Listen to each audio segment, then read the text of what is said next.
Assalamualaikum warahmatullahi wabarakatuh. Saya perwakilan dari kelompok 6. Nama saya Abdul Halim.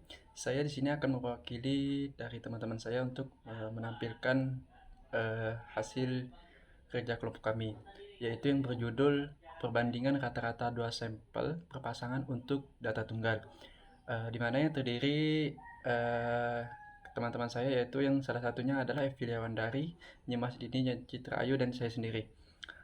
Langsung saja ke pembahasan yang pertama, yaitu adalah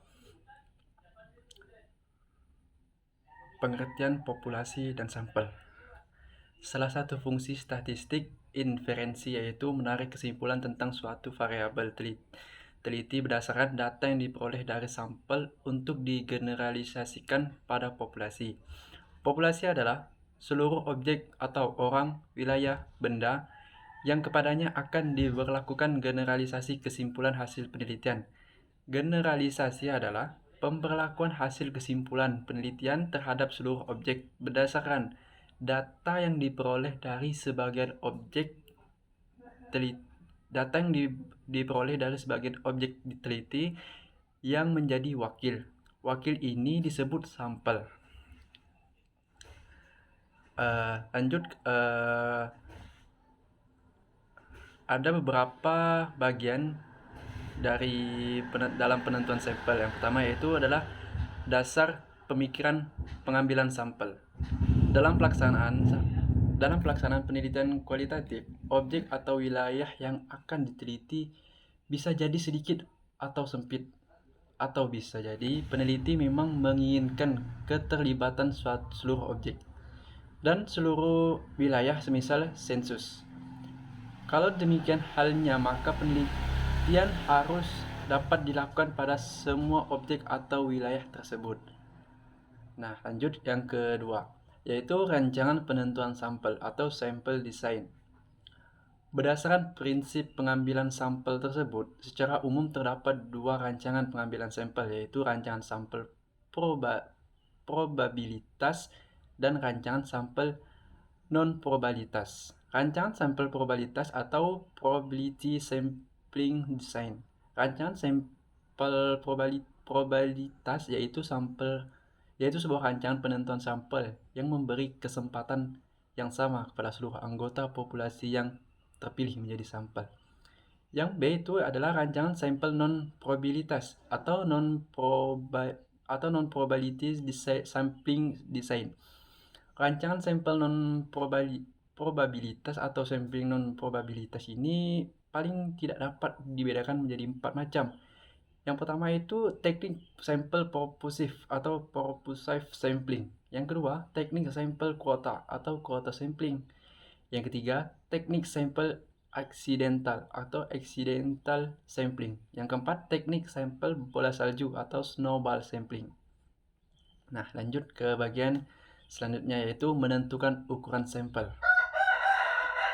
Dalam teknik sampling tidak ditemukan standar baku tentang jumlah sampel yang harus ditentukan oleh peneliti. Maksudnya dalam teknik sampling tidak ditemukan standar buku tentang jumlah sampel yang harus ditentukan oleh peneliti. Beberapa besar jumlah sampel yang harus ditetapkan atau diambil. Hal ini tentunya kembali kepada kondisi heterogenitas atau homogenitas populasi.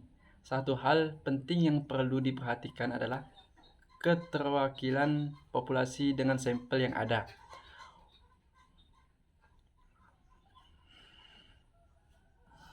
Nah, lanjut. Biasanya dalam pengujian sampel itu terdapat beberapa rumus. Yang pertama itu rumusnya adalah N kecil sama dengan N besar garis bawah atau 1 tambah NE pangkat 2. Keterangannya itu yang N kecil itu ukuran jumlah sampel, yang N besar ukuran jumlah populasi. Terus yang E nilai kritis atau batas ketelitian, batas signifikansi yang diinginkan, atau persentase kelonggaran ketindak ketelitian akibat kesalah pengambilan sampel. Hipotesis. Lanjut ke yang selanjutnya, yaitu hipotesis penelitian. Dalam penelitian kualitatif, hipotesis memiliki peran yang sangat penting. karena hipotesis memberi arah yang jelas kepada peneliti dalam rangka melakukan verifikasi menuju terwujudnya suatu kesimpulan. Hipotesis merupakan jawaban yang dibangun oleh dan diformulasikan berdasarkan kajian teori-teori yang relevan. Hasil temuan penelitian terdahulu atau hasil observasi lapangan. Sementara terhadap masalah atau variabel yang diteliti mengingatkan eksistensinya sebagai jawaban sementara, maka hipotesis harus diuji kebenarannya berdasarkan data yang terkumpul. Lanjut ke pembahasan yang selanjutnya, yaitu tabel distribusi frekuensi tunggal. Nah, tabel distribusi frekuensi tunggal yaitu tabel yang frekuensi data atau variabelnya tidak digolong-golongkan atau tidak dikelompokkan, tetapi disajikan satu persatu, baik saat frekuensi data atau variabelnya muncul satu kali atau lebih dari satu kali. Nah, adapun langkah-langkah penyusunan tabel distribusi frekuensi tunggal yaitu ada beberapa langkah. Yang pertama, pengurutan nilai atau data dari yang tertinggi NT ke yang rendah NR dalam kolom I tabel persiapan. Yang B, menentukan frekuensi masing-masing nilai dengan bantuan jari-jari atau tellus turus pada kolom kedua tabel persiapan. Yang C, mengubah jari-jari menjadi angka pada kolom ketiga atau tabel persiapan. Yang D, merubah tabel persiapan menjadi tabel distribusi frekuensi tunggal. Kita lanjut yang ke mean, median, modus dari data distribusi frekuensi tunggal. Yang pertama itu adalah mean. Perhitungan mean dari data distribusi frekuensi tunggal kiranya lebih cepat dibandingkan dengan perhitungan mean dari data mentah. Pada tabel distribusi frekuensi tunggal, ada kalanya semua skor hanya memiliki frekuensi tunggal dan ada kalanya seluruh atau bagian skor memiliki frekuensi dari satu. Adapun rumus dari mean yang dapat digunakan yaitu adalah sebagai berikut. X sama dengan X pangkat X bawah N. Keterangannya yaitu mean atau rata-rata hitungnya yang dicari. Terus ada lagi X garis M miring yaitu jumlah skor N, jumlahnya subjek. Baik, lanjut ke yang kedua yaitu median. Median pada data tunggal akan dipaparkan melalui data tunggal yang seluruh skornya berfrekuensi 1 dan berfrekuensi lebih dari 1. Median pada data tunggal yang seluruh skornya berfrekuensi 1 pada data tunggal yang seluruh skornya berfrekuensi 1, median berhadapan dengan dua kemungkinan. Pertama, data tunggal yang seluruh skornya berfrekuensi 1 dengan jumlah kasus ganjil. Kedua, data tunggal yang seluruh skornya berfrekuensi 1 dengan jumlah yang kasus genap. Lanjut ke yang modus. Modus adalah skor data yang memiliki frekuensi terbanyak seiring muncul dibanding skor-skor atau data-data lain dari hasil sebuah pengukuran. Lazimnya, modus dapat dicari dari skor data yang disajikan dalam bentuk tabel distribusi tunggal ataupun tabel distribusi bergolong. Baik, kita lanjut yang selanjutnya yaitu adalah ada kuartil, desil, dan persentil pada data tunggal. Kuartil sendiri dalam pembahasan sebelumnya telah dideskripsikan tentang median, yaitu skor, titik, atau ukuran.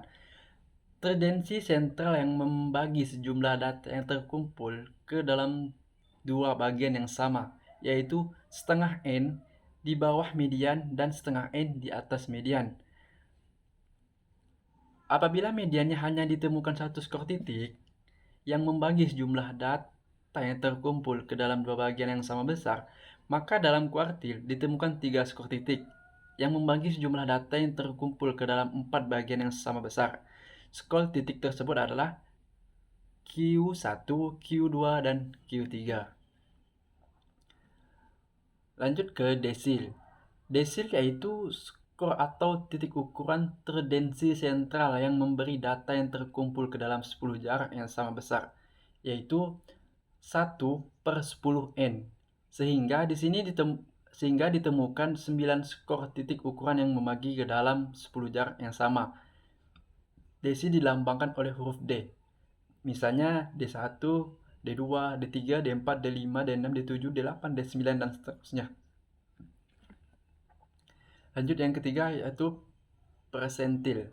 Persentil yaitu skor atau titik ukuran terdensi sentral yang membagi data yang terkumpul ke dalam 100 jarak yang sama besar, yaitu 1/100n. Sehingga ditemukan 99 skor atau titik ukuran yang membagi data ke dalam 100 jarak yang sama.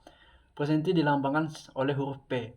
Misalnya P1, P2, P3, P4, P5, P6, P7, P8, dan seterusnya. Seperti itu. Oke, mungkin hanya ini yang bisa saya sampaikan. Kurang dan lebihnya mohon maaf. Saya akhiri. Wassalamualaikum warahmatullahi wabarakatuh.